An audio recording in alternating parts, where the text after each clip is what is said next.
아멘. 우리 같이 말씀 보겠습니다. 오늘은 느헤미야 8장 1절부터 12절의 말씀으로 기억하는 공동체라는 제목으로 말씀 나누려고 합니다. 원래 골로새서로 돌아가야 되는데요. 제가 집회 때 은혜를 많이 받아가지고 그 은혜를 좀 나누고 싶은데 잘 나눠질지 모르겠지만 제목 그대로 저희가 기억하는 공동체가 되면 좋겠다라는 제목으로 우리 느헤미야서 8장 1절부터 12절까지 좀 보고자 합니다. 우리 한 절씩 교독하겠습니다. 모든 백성이 한꺼번에 수문 앞 광장에 모였다. 그들은 학자 에스라에게 주님께서 이스라엘에게 명하신 모세의 율법책을 가지고 오라고 청하였다.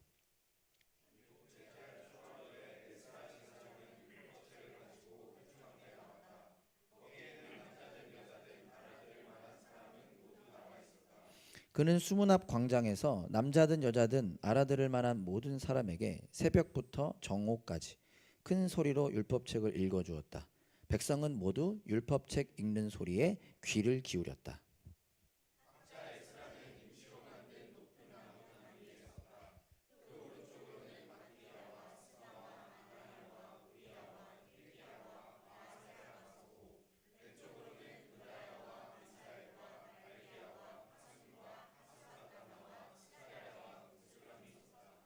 학자 에스라는 높은 단 위에 서 있었으므로 백성들은 모두 그가 책 펴는 것을 볼 수 있었다. 에스라가 책을 펴면 백성들은 모두 일어섰다.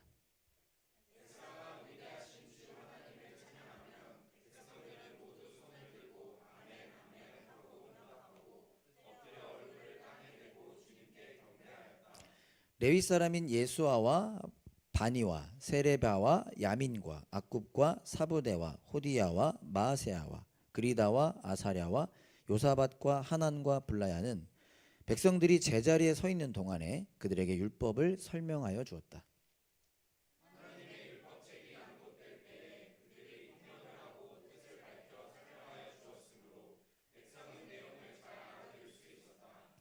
백성은 율법의 말씀을 들으면서 모두 울었다. 그래서 총독 느헤미야와 학자 에스라 제사장과 백성을 가르치는 레위 사람들이 이날은 주 하나님의 거룩한 날이니 슬퍼하지도 말고 울지도 말라고 모든 백성을 타일렀다.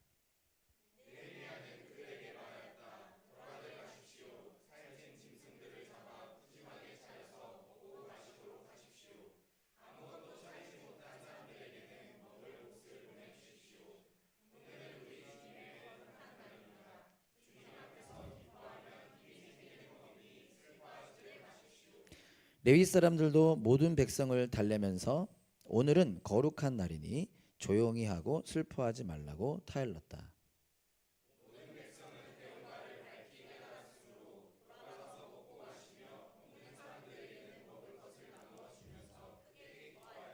아멘. 하나님 아버지 감사합니다. 은혜를 경험하고 은혜를 깨닫고 기억하기 원합니다. 우리 안에 하나님의 은혜로 변화되고 성장하는 또 은혜를 누리기 원합니다. 치열하고 때론 참으로 어려운 하루하루 일상을 주님의 은혜를 기억하면서 그 은혜를 나누면서 살아가는 우리 담없는 교회가 되게 하여 주세요. 예수님의 이름으로 기도합니다. 함께 고백해 봅시다. 말씀에는 능력이 있습니다. 말씀이 우리를 변화시킵니다. 나의 마음을 말씀을 향해 열겠습니다. 아멘. 참석 못하신 분들에게는 좀 죄송하지만 지난 컨퍼런스 화수목 그래도 주말 아니고 주중이었는데도 많이들 참석하셔서 참 감사했고 저도 개인적으로 너무 감사한 시간이었습니다. 여러분들 어떠셨어요? 좋았어요? 네. 요즘에 다들 기영준 쌤 따라하네. 이거 다 이거 하네. 제 생각이 맞다면 많은 식구들이 물론 모두는 아닐 수 있겠죠. 그때마다 또 다르니까요. 은혜를 받고 도전을 받는 시간이었다라는 생각이 들더라고요. 이제 화요일, 수요일, 목요일, 특별히 목요일은 여기서 예배를 드렸는데 목요일 예배가 마친 다음에 집에 들어갔는데 규영 목사님께서 저에게 카톡을 주셨어요. 목사님 이런 반응이 있습니다 하면서 카톡을 보내주셨는데 감사했어요. 저는 인스타그램을 안 하잖아요. 목요일 예배 끝나고 나서 우리 교인들 인스타그램에 이런 사진이 떴던 거예요. 제가 허락 맡았습니다. 보면요, 이런 사진이 떴어요. 이게 모르는 분은 모를 수 있습니다. 그 다음에 두 번째 또 비슷한 사진인데 또 한 자매님이 이런 사진 올려주셨고, 또 기영전 사님은 파이팅 있죠. 1.25리터. 그러니까 이게 뭐냐면 이제 화수목 이렇게 은혜를 받잖아요. 도전을 받고, 제가 정말 어떻게 보면 되게 설교자로서 특별히 가장 존경하는 목사님인데, 마지막 셋째 날 설교하시면서 본인 이게 여러 얘기해 주시면서 본인의 예전, 지금은 바뀌었는데 취미가 이제 밤에 저녁에 새우깡과 다이어트 콕 먹는 게 본인의 이렇게 취미 혹은 낚시라고 표현하셨었거든요. 그게 진짜 임팩트 있었나 봐. 그래가지고 가서 이제 두 자매님과 한 형제님이 저렇게 집에 가자마자 또 수표까지 가는 번거로움을 이렇게 하시면서까지 새우깡과 참 감사했어요. 한 자매님이 이렇게 썼어요. 노진준 목사님 야식 제가 먹어볼게 효, 이렇게 올리셨는데 이 보면서 좋았어요. 물론 새우깡과 다이어트 콕만 남으면 안 되지만 저걸 올렸다라는 것 자체가 집회의 은혜를 받은 게 아닐까, 혼자 그냥 이렇게 해석을 해보았습니다. 방금도 얘기했던 것처럼 개인적으로 제가 가장 존경하고 좋아하는 목사님을 우리 교회에 모실 수 있어서 감사했고, 그 가운데 이 집회 3일의 집회 기간에 말씀을 통해서 가장 제가 감사했던 것은, 하나를 꼽으라고 한다면 뭐 여러 가지가 있지만 집회와 목사님의 설교를 통해 제가 다시 기억하게 됐다라는 점이었습니다. 이게 여러분들에게 어떻게 느껴질지 모르지만 다시 기억하게 되었다라는 거예요. 뭐를? 은혜가 무엇인지, 내가 누구인지, 우리가 어떻게 살아가야 하는지를 다라고 할 수 없지만 제가 잘 알고 있는 그 부분을 다시 기억하게 됐다라는 점이, 그리고 그 사실로 인하여 용기를 내고 이렇게 흥분된다라고 할까요? 그런 은혜가 있었다라는 게 감사했어요. 첫날 집회 때 요셉에 대한 말씀을 전해 주셨습니다. 여러분 다 기억나시죠? 필기들도 열심히 하던데, 근데 어떤 분은 필기하다가 이게 목사님이 농담이었다는 걸 다 깨닫고 다시 지웠다가 필기 안 하고 있는데 이게 진담 막 이렇게 했다고 하더라고. 그게 아니라 막 이러셨잖아요. 그렇게 안 했어요. 막 했는데 뭐 열심히 필기를 하고 있는데 아니 이렇게 했다는데, 제가 요셉에 대한 말씀 중에 요약한 부분 한 부분을 읽어드릴게요. 다시 기억하는 마음으로 이런 말씀하셨습니다. 하나님께서는 요셉이 가장 고통스러운 시간에 형통이라는 말을 쓰셨습니다. 요셉이 겪은 고난도 하나님의 뜻과 계획을 이루고 있었다는 의미입니다. 다시 설명 안 드려도 되죠? 다시 말해 하나님께서 창세기에서 요셉의 삶을 통해 우리에게 보여주시는 형통함이라고 하는 것은 얼마나 잘 나가나 무엇을 누리고 있나로 결정되는 것이 아니라 하나님 앞에 쓰임받고 있는가로 결정된다는 것입니다. 무엇을 하고 있는가, 무엇을 해야 하는가로 결정되는 것이 아니라 누구를 위해서 존재하는가로 결정되는 것입니다 라고 말씀하셨어요. 이 내용을 저는 그리스도인으로서 그리고 목회자로서, 사실 그리고 저는 이 설교를 들어봤던 설교기도 하거든요, 잘 알고 있는 내용이었습니다. 그러나 집회를 통해 화요일 설교였거든요. 다시 말씀을 듣는 가운데 또다시 제 마음 깊이 감동으로 와닿더라고요. 은혜로, 도전으로 와닿더라고요. 그 이유가 무엇이었을까를 굳이 다시 생각해보고 정리해보니까 그 중에 하나는 왜 이 요셉의 이야기, 요셉의 형통함이라고 하는 것이 제 마음에 깊이 와닿았을까를 생각해봤을 때 그 중에 하나는요, 저를 비롯해서, 물론 저는 거기에 비할 바는 아닌 것 같지만 우리 사랑하는 담없는 교회 식구들 중에 많은 분들이 이해되지 않는 상황 가운데 있기 때문이었습니다. 그러니까 여러분들도 그렇고 우리 주위에 특별히 사랑하는 담없는 교회 안에 여러분 저만 알고 있는 분들도 계시고요, 정말 어려운 시간을 보내고 있는 분들이 많다라는 사실 때문이었어요. 그들이 요셉처럼 어려운 상황 가운데 있고, 그러니까 이런 질문들을 하게 되는 거죠. 왜 이런 일들이 생기는 걸까? 왜 나에게만 이런 아픔이 있는 걸까? 도대체 하나님은 뭐 하고 계실까라는 그런 혼란과 아픔이 있는 상황 가운데 다시 한번 이 말씀을 통해 요셉을 통해 뭘 기억하게 되는 거예요? 아니지. 내가 지금 나만 고난을 받고 그 고난 때문에 불쌍한 사람이 아니라 우리는 형통한 사람이지. 하나님이 함께 하시니까, 그 유일하신 하나님의 자녀가 되었으니까, 그분 안에서 살아가는 거니까 나는 형통한 사람이지 라고 다시 기억할 수 있었던 것이죠. 그래서 제 마음에 깊이 와닿았던 것 같아요. 요셉 이야기가 또다시 제 마음에 와닿았던 또 다른 이유 한 가지가 있다면, 그것은 좀 조심스러운 얘기지만 말씀을 전하시는 목사님 때문이었습니다. 목사님은 어떤 수식어가 있냐면요, 약간 한국에서는 한때 이런 수식어가 있어요. 최고의 설교자라는 수식어가 있는 분이거든요. 근데 목사님은 다리가 불편하신 분이잖아요. 이렇게 처음에 화면으로만 보시는 분들은 잘 몰라요. 또 이렇게 건장한 체구시기 때문에, 그리고 흐트러짐이 없으셔서 모르시지만 우리는 다 이미 봐서 알잖아요. 한쪽 다리가 불편하신 분이잖아요. 새롭게 하소서라고 하는 간증 프로그램에서도 말씀을 하신 적이 있는데, 본인이 지금 68세가 되시는데 여전히 다리가 나으면 좋겠다라는 마음이 있다고 표현하실 정도로, 그분은 불편한 다리 때문에 다른 사람들보다 어려운 상황과 시간들을 많이 경험하셨고 지금도 경험하고 계십니다. 저희 여기 올라오실 때도요, 되게 힘드셨어요. 그런데 그런 다른 사람 몰라도 그런 목사님께서 지금 뭘 얘기하고 계신 거예요? 요셉의 형통함을 말하고 계시잖아요. 그런 목사님이 요셉의 형통함을 말씀하시니까, 그렇지, 우리는 형통한 사람이지. 형통은 상황에서 어떤 내가 가지고 있는 것에서 오는 것이 아니라 하나님의 은혜에서 비롯되는 것이지가 더 깊이 고백이 되는 거예요. 그러면서 이런 마음이 들었습니다. 나와 우리 담없는 교회가 기억하는 공동체가 되면 좋겠다. 그리고 목사님의 설교를 통해 제가 다시 한번 기억하고 용기를 내고 힘을 내서 달려가게 되는 것처럼, 우리 담없는 교회가 기억하는 공동체가 되므로 누군가가 그 은혜를 기억하게 하는 공동체가 되면 좋겠다. 다들 살기 바쁜 이 세상 속에서 아니지, 우리는 은혜로 사는 사람들이지라는 것을 기억하면서 그 기억함을 통해 누군가도 기억하게 하는 공동체가 되면 좋겠다는 생각이 막 제 마음속에서 샘솟더라고요. 그러면서 오늘 본문 느헤미야 8장이 생각이 났습니다.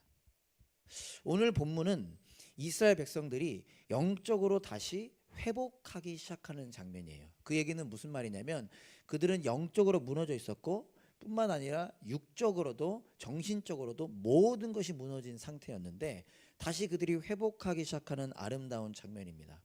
BC 586년에 이스라엘은 바벨론이라고 하는 나라에 의하여 침략당하고 멸망하게 돼요.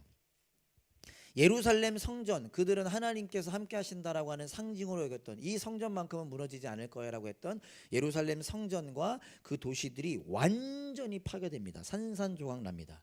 그리고 이스라엘 백성들은 바벨론의 포로로 끌려가게 됩니다.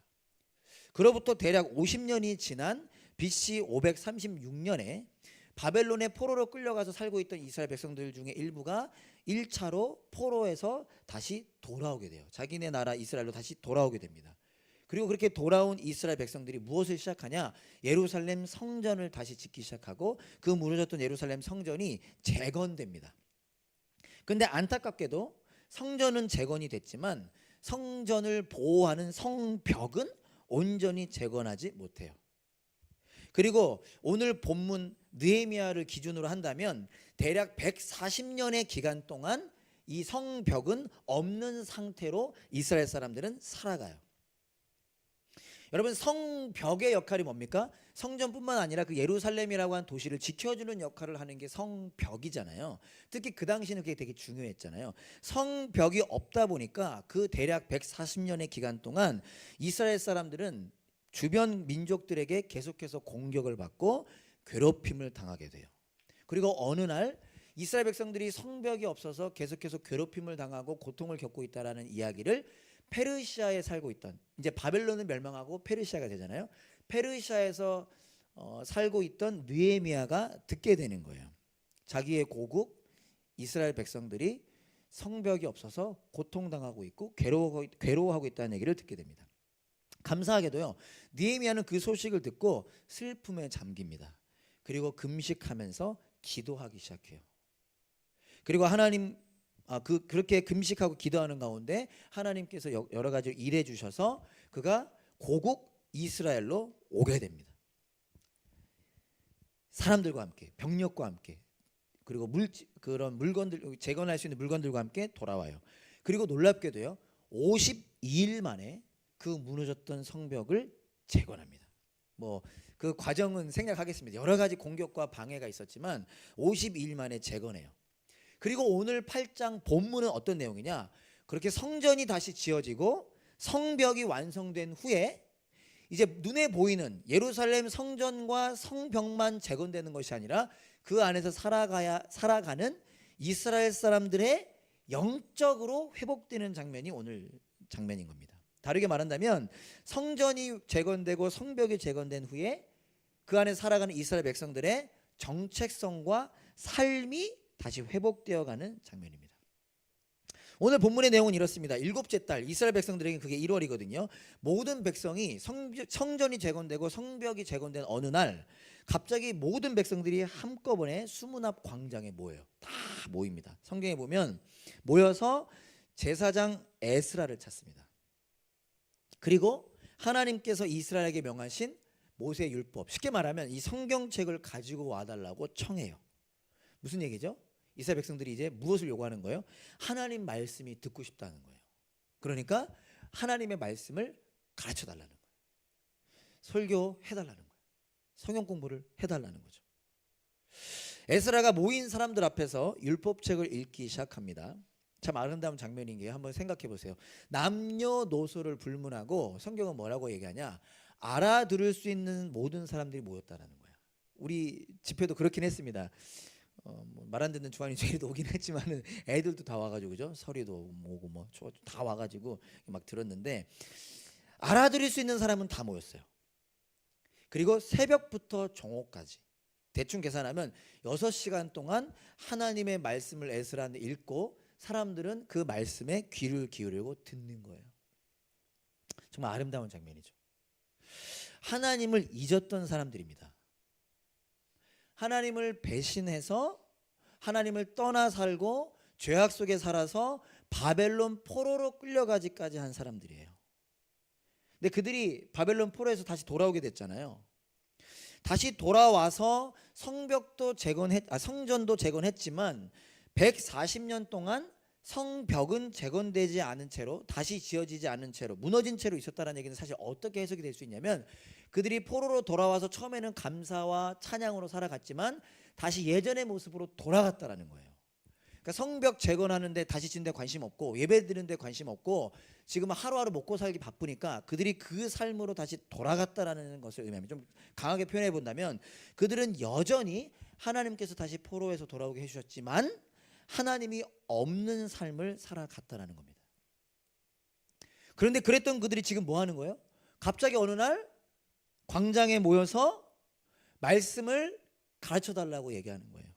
누군가의 명령 때문이 아니라 억지로 와서 말씀을 듣는 것이 아니라 자신들 스스로 하나님의 말씀을 요구하기 시작한 겁니다.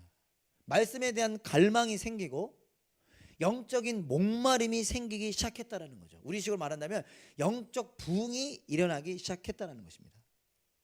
어떻게 이런 일이 일어나게 됐는가? 하나님의 은혜로 된 것이죠.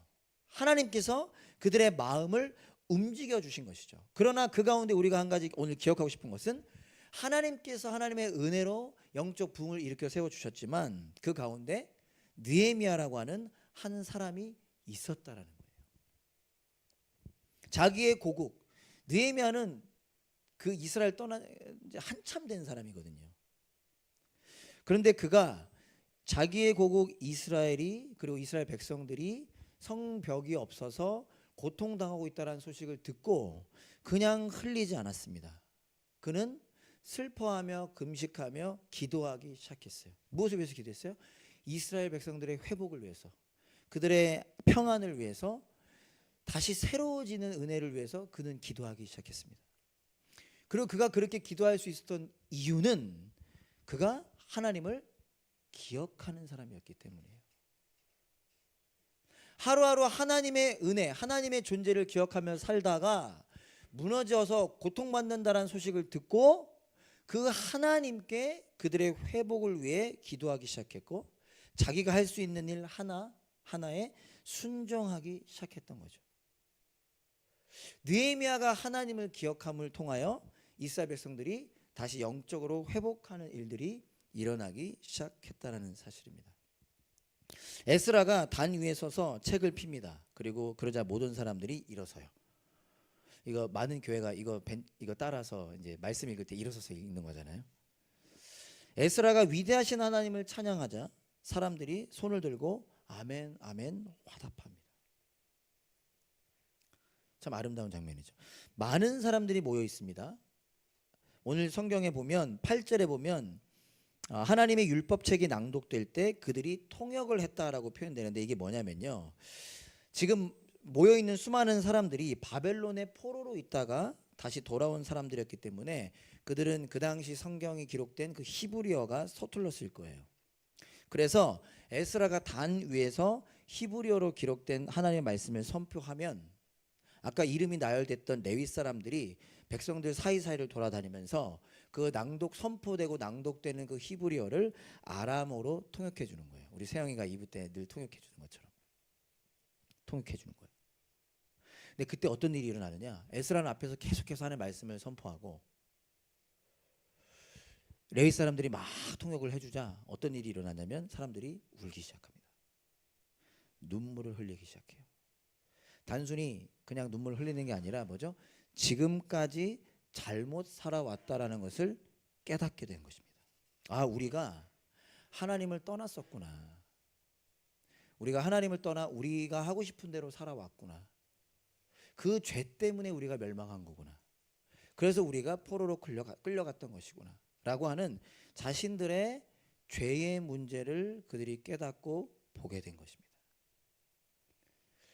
에스라가 그것을 앞에서 보고 있어요. 그때 마음이 어땠을까요? 수많은 사람들이 눈물 흘리고 울면서 때로는 통곡하고 아마 때로는 자기 가슴을 치면서 아파하는 모습들. 바벨론의 포로로 끌려간 이스라엘 백성들이요, 다시 포로에서 이렇게 돌아올 때 여러분 기억하실지 모르겠습니다. 3번에 걸쳐서 돌아와요.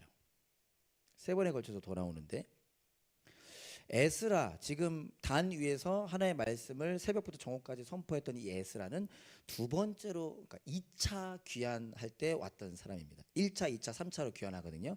그리고 오늘 성경 본문인 느헤미야는 3차로 귀환한 사람이고요. 그러니까 에스라는 느헤미야보다 한참 일찍 왔던 사람입니다. 대략 14년 전쯤에 귀환한 사람이에요. 에스라는 학사이자 제사장이었습니다. 그리고 그는 다시 이스라엘로 돌아올 때 이스라엘 백성들에게 하나님의 말씀을 어떻게든 잘 가르쳐야 되겠다라는 결심과 준비로 왔던 사람이에요.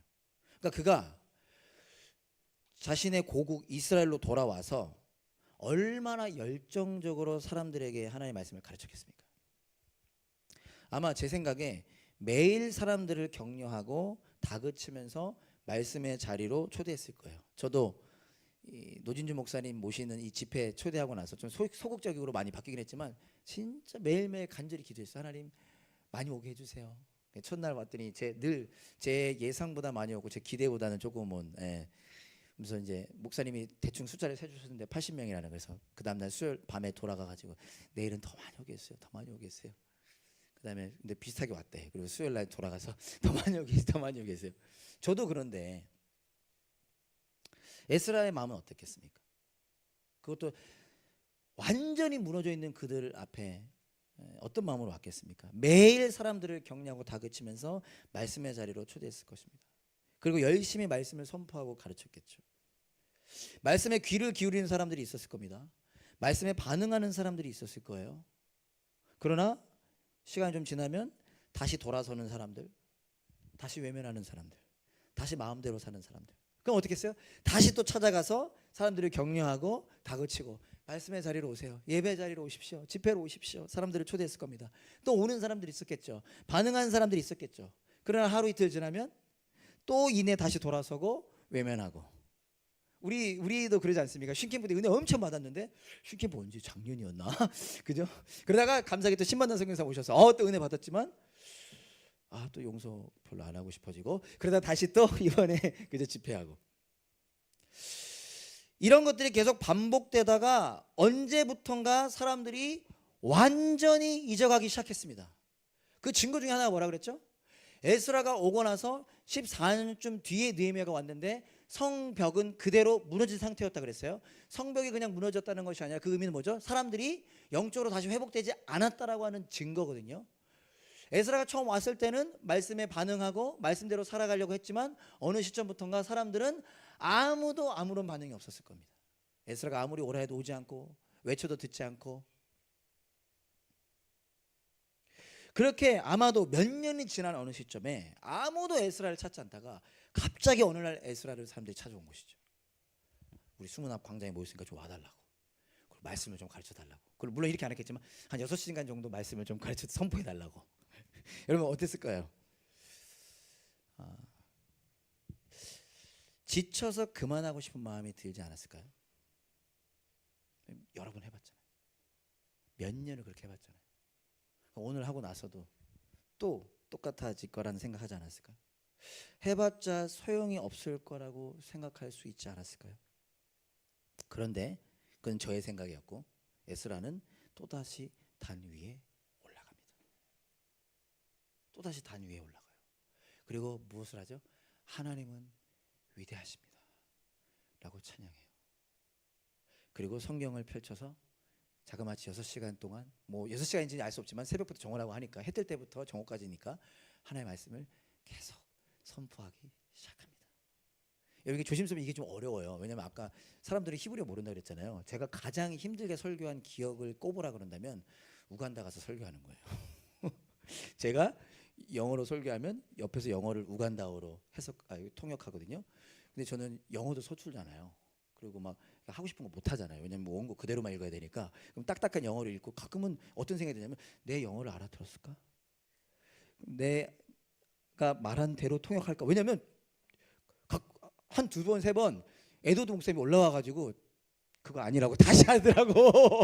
제가 했는데 에도드 목사님이 그 사람한테 그거 아니었다고 이렇게 얘기했더. 그때부터 이거 여기는 어디다 지금 이거 해도 되는 건가? 막 이런 생각이 들 때 있어요. 근데 그건 저고 에스라는 계속해서 하나님의 말씀을 선포합니다. 어떻게 그럴 수 있었을까? 저는 생각해봤어요. 부족한 저를 오버랩하면서. 정답은 간단했습니다. 제가 생각한 정답은 간단했습니다. 그가 또다시 여전히 그렇게 하나님의 말씀을 선포할 수 있었던 이유는 하나님을 기억했기 때문이에요. 눈앞에 보이는 현상은, 상황은 사람들은 아무도 관심 없는 것 같고 아무도 예배 자리에 오지 않고 그러기를 자그마치 몇 년이 지났다 하더라도 그거와 상관없이 살아계신 하나님을 에스라는 기억하고 있었기 때문입니다. 하나님은 신실하시다. 우리를 백성 삼으셨고 우리를 포로에서 돌아오게 하셨으며 나를 다시 돌아오게 하셔서 하나님의 말씀을 선포하게 하신 그 하나님은 신실하시다. 언제 어떻게 하나님의 일이 일어날지 모르지만 하나님은 반드시 그 일을 행하실 것이다. 나를 통해서 행하실 수도 있고 다른 사람을 통해서도 행하실 수 있고 그 사실을 에스라는 기억했기 때문이라고 저는 생각합니다. 우리 담없는교회 2026년 표어로 표현해 본다면 상황과 감정이 아닌 약속을 여전히 바라보고 붙잡고 있었기 때문이었던 것이죠. 저는 우리 사랑하는 담없는교회가 누군가 한 사람이 이러한 은혜를 누리고 나누는 삶이 될 수 있기를 소망합니다. 그냥 이벤트로 하는 거 아닌 거 아시잖아요. 쉰캠프 때 그런 시간을 보내고 또 우리 선교사님을 초대하고 또 우리 노진주 목사님을 주중임에도 불구하고 모실 수 있었던 이유는 우리가 물론 예수님을 그때 만나는 것도 소망하지만 동시에 그 은혜를 다시 기억함으로 누군가 한 사람이 그 은혜를 또 기억하게 하는 그 일을 위한 것이 아닐까 생각해 보았습니다. 말씀에 반응하면서 우는 사람들에게 느헤미야가 선포합니다. 아까 10절이었죠. 슬퍼하지 말며 울지 마십시오 라고 선포합니다. 여호와로 인하여 기뻐하는 것이 너희의 힘이니라. 느헤미야는, 그리고 리더들이 왜 이제 죄를 깨달음으로 슬퍼하고 울고 있는 그들에게 슬퍼하지 말라 했고 울지 말라고 했을까? 그 이유는요, 우는 것이 잘못됐으니까 울지 말라라는 게 아니에요. 이제는 후회하는 것에 멈추지 말고 새로운 삶을 살자라는 의미에서 울지 말라고 하는 겁니다. 그러면서 이야기하죠. 여호와로 인하여 기뻐하는 것이 너희의 힘이니라. 즉 이렇게 되는 겁니다. 왜 울지 말라고 했을까? 이제 우는 것에서 멈추고 새로운 삶을 살자라는 거예요. 왜냐? 그 이유는 우리가 하나님을 기뻐할 수 있게 되었기 때문이에요. 이제까지는 하나님의 은혜에 기뻐하지 못했지만 우리가 오늘 다시 하나님의 은혜 속에 하나님을 기뻐하게 되었으니까, 하나님을 다시 기억하게 되었으니까 이제 우는 것을 멈추고 새로운 삶을 살아가자라고 외치고 있는 것입니다. 둘째 날이었던 것 같은데 노진주 목사님이 설교를 결론 지면서 이런 말을 하셨는데 여러분 기억나십니까? 제가 외우려고 했는데 못 외우겠더라고. 제가 한번 읽어드릴게요. 이런 말씀 하신 적이 있습니다. 사람이 변했으면 변해야 하는 것이 있는데 변하고도 변해야 할 것이 변하지 않을 때는 변하는 것이 변하지 않도록 변한 것을 붙들어야 변할 수 있습니다. 이게 설교의 결론이라 그랬어. 이해는 되시죠? 한 번 더 읽어드릴게요. 사람이 변했으면, 근데 또 일부러 빨리 읽으시더라고요. 사람이 변했으면 변해야 하는 것이 있는데 변하고도 변해야 할 것이 변하지 않을 때는 변한 것이 변하지 않도록 변한 것을 붙들어야 한다. 이해되시죠? 이해되시죠? 그러니까 변했으면 변한 거 붙들어야지 변하지 않는 자신의 모습 붙들지 말라 이 얘기죠. 그리고 해석도 해주셨습니다. 사람이 은혜를 받았으면 달라져야 되는데 은혜를 받고도 달라지지 않을 그때는 우리가 받은 은혜를 더 붙들어야지 우리가 살아나는 것이지 변하지 않는다는 것에 좌절하면 못 일어선다는 거예요. 즉 이런 얘기였어요. 예수님을 믿게 되었고 은혜를 경험했어도 우리는 여전히 연약한 부분이 있기 때문에 하루에도 수십 번씩 넘어진다라는 거예요. 그때 어떻게 하라? 물론 철판이 되면 안 되지만 변하지 않는 자기의 모습과 변하지 않는 교회의 모습을 보는 것이 아니라 나를 변하게 하신 그분을, 그 은혜를 바라보라는 거죠. 지금 넘어지는 나를 보는 게 아니라 나에게 찾아오신 예수님을 바라는 거죠. 이거 우리 교회 표어, 이번에 표어 진짜 잘 정한 것 같아요. 누가 정했나? 이게 다른 말로 이거잖아요. 상황과 사고가 지배하지 못하게 하라는, 약속의 상황과 사고를 지배하게 하라 이거잖아요. 물론 이건 홍영진 목사님 만드신 거지만 통했습니다. 어쨌든 오늘 이 시간 다시 한번 우리가 그 은혜를 기억했으면 좋겠어요.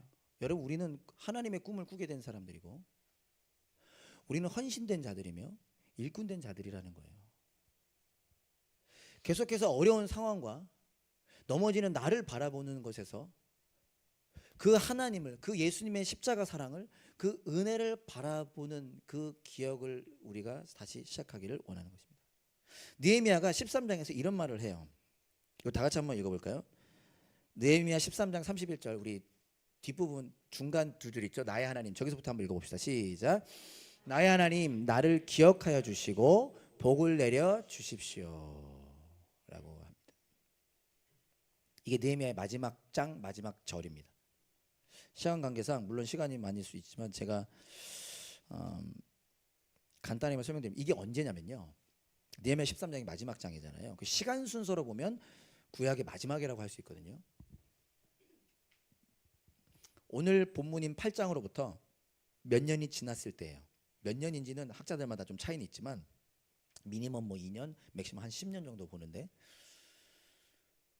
혹시 기억하세요? 성전이 재건이 됐고 성벽도 다시 세웠습니다. 그리고 오늘 8장에서 무슨 일이 일어났어요? 영적으로 회복해요. 그리고 뒷장 보잖아요. 이 사람들이 자기 이름을 걸고 저주로 맹세까지 합니다. 여러분, 우리 저주로 맹세하신 적 없죠? 이들이 우리가 똑바로 살겠습니다라는 의미로 맹세까지 합니다.